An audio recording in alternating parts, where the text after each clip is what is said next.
Assalamualaikum warahmatullahi wabarakatuh. Waalaikumsalam Ibu Ayu. Perkenalkan, nama saya Ayu Denilum. Saya CGP angkatan 11 dari SD Negeri 120 Kota Palembang. Hari ini saya akan melakukan demonstrasi kontekstual modul 3.1 tentang pengambilan keputusan berbasis nilai-nilai kebaikan sebagai pemimpin. Hari ini saya akan mewawancarai narasumber kita dari Ibu Kepala Sekolah dari SD Negeri 120 Palembang, Ibu Yusmeri, SPD BR. Oke, apa kabar nih Bu Meri? Alhamdulillah Bu Ayu, baik. Maaf nih Bu Meri, ganggu waktunya, ganggu kegiatannya pada hari ini.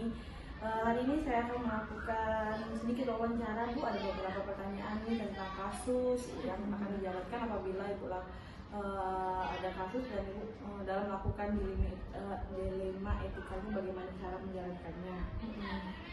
Tidak mengganggu waktunya nih Bu ya? Tidak. Ini ada beberapa pertanyaan yang ingin saya bertanyakan, tidak banyak sih Bu, ada beberapa saja. Boleh. Oke, kita mulai saja ya Bu ya. Iya, silakan. Oke, pertanyaan pertama nih Bu, selama ini bagaimana Ibu dapat mengidentifikasi kasus-kasus yang merupakan dilema etika atau rujukan moral yang pernah Ibu hadapi seperti itu? Ya. Terima kasih Bu Ayu atas pertanyaannya. Kalau saya mengidentifikasi, biasanya kalau ada dilema etika itu saat ada konflik antara aturan sekolah dengan kebutuhan pribadi siswa, seperti kasus siswa ya. Nah, misalnya siswa itu terlambat datang sekolah, tapi siswa itu punya niat untuk tetap mau sekolah walaupun sudah terlambat. Dan misalnya juga bisa misalnya siswa itu berkelahi. Nah, karena hal sepele dan sebagainya gitu. Ya, untuk cara Ibu mengidentifikasi kasusnya Bu ya, tergantung kasusnya apa gitu ya. Kasusnya.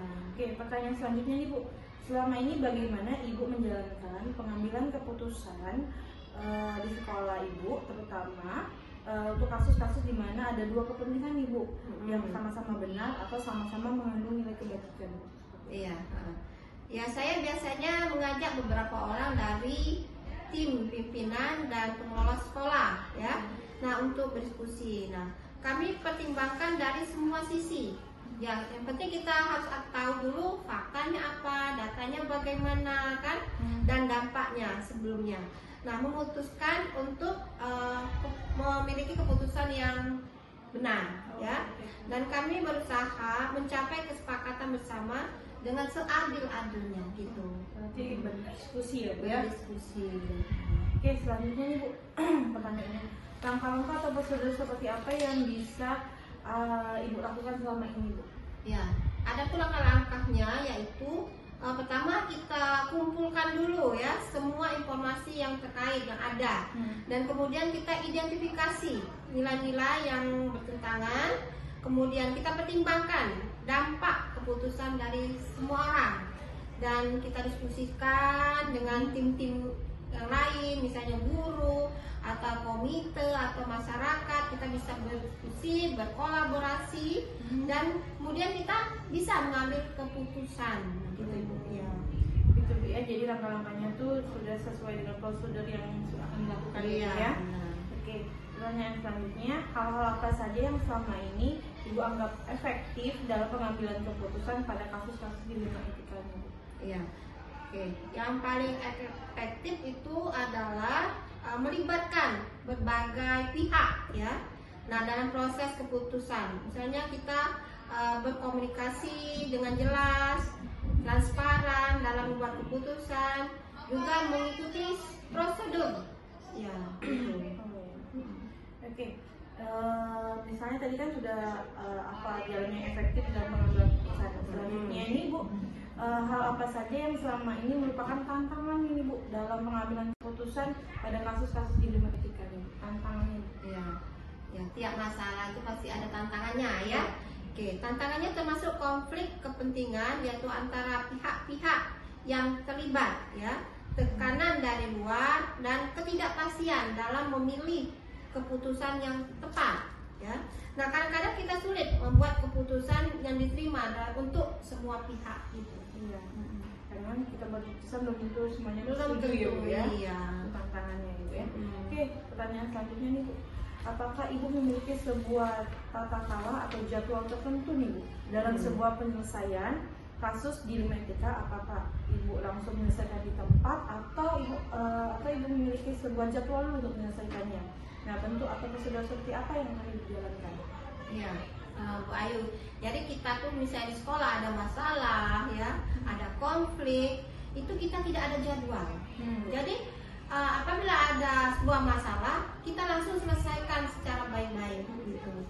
Ya, jadi kita tidak menunda-nunda lagi kalau ada masalah. Jadi kalau ada masalah lebih baik selesaikan secepatnya ya. Biar tidak berlarut ya. Berlarut, benar.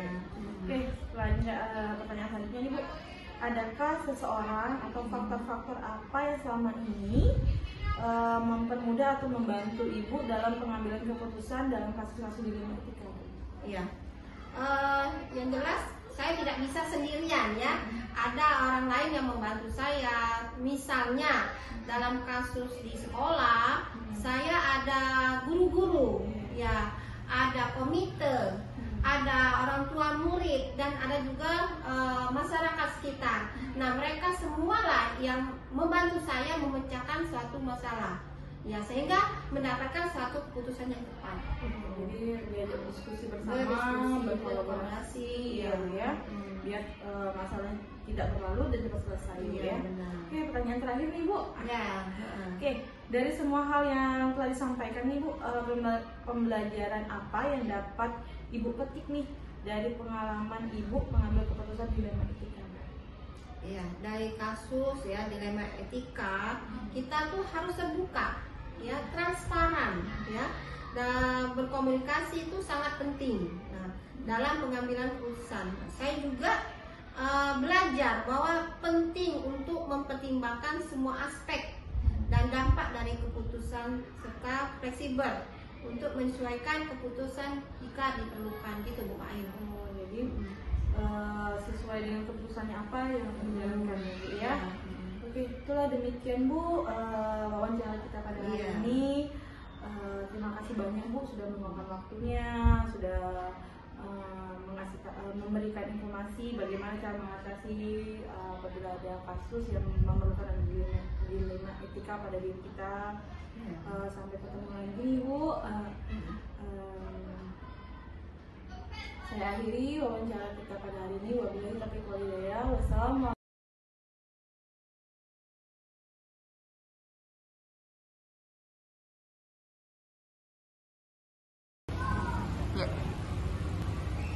Assalamualaikum warahmatullahi wabarakatuh. Waalaikumsalam warahmatullahi wabarakatuh.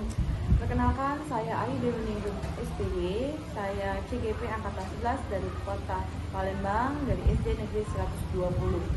Hari ini saya akan melakukan demonstrasi kontekstual modul 3.1 pengambilan keputusan berbasis nilai-nilai kebaikan sebagai pemimpin. Hari ini saya akan mewawancarai pimpinan sekolah. Wawancara dengan narasumber kita, Ibu Kepala Sekolah SD Negeri 19 Kota Palembang, Ibu Asma, SPD SD MPD. Oke, terima kasih Bu atas waktunya pada hari ini. Ya. Apa kabar nih Bu Asma? Alhamdulillah sehat, baik.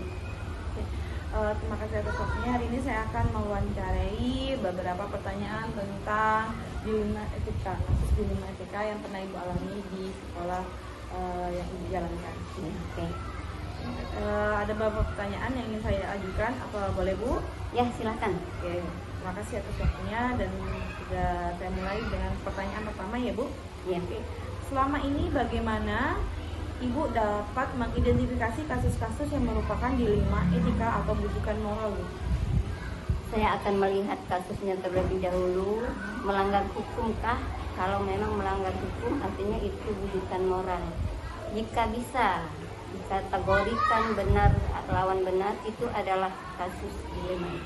Oke, itu yang Ibu akan lakukan ya pada bujukan moral kasus pertama ya Bu ya. Kayak pertanyaan yang kedua, selama ini bagaimana Ibu menjalankan pengambilan keputusan di sekolah Ibu, terutama untuk kasus-kasus yang dimana ada dua kepentingan yang sama-sama besar atau sama-sama mengandung nilai kebajikan Bu?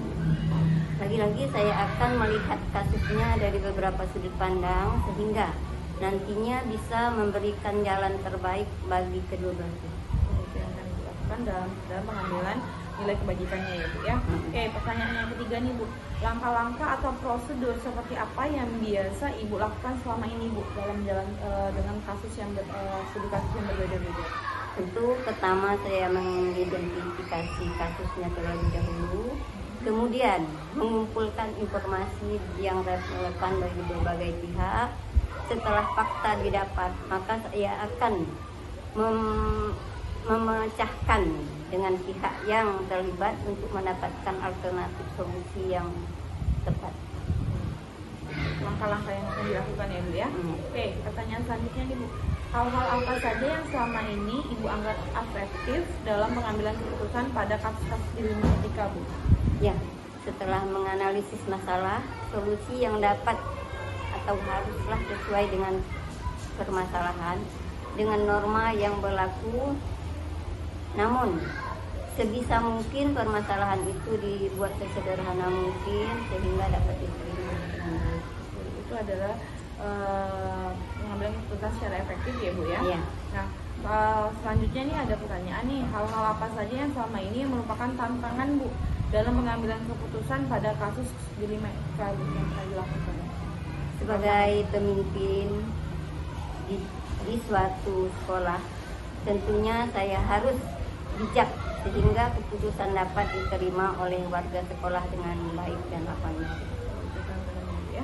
Oke, pertanyaan selanjutnya Bu, apakah Ibu memiliki sebuah tata kala atau jadwal tertentu dalam sebuah penyelesaian kasus di dilema etika? Apakah Ibu langsung menyelesaikan di tempat atau memilih sebuah jadwal untuk menyelesaikannya Bu? Atau bentuk atau prosedur seperti apa yang akan Ibu jalankan? Kita lihat dulu permasalahannya. Apabila itu masalah ringan, tentunya kita ambil keputusan atau kebijakan lebih cepat dan bijak.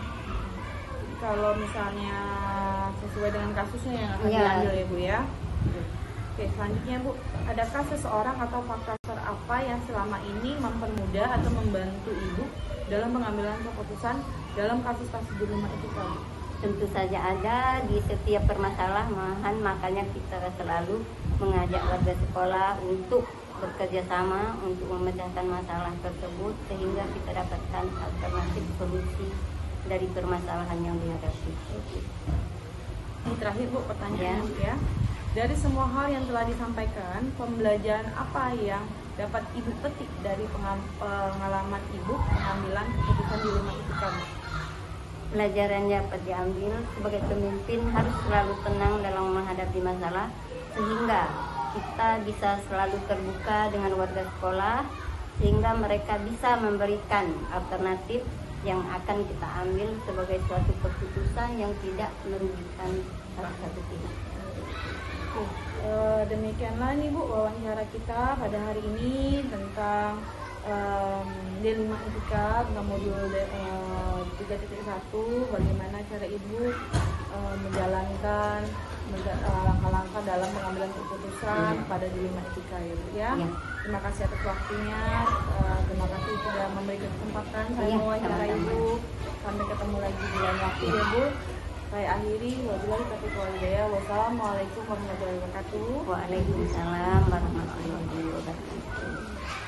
Ya, semoga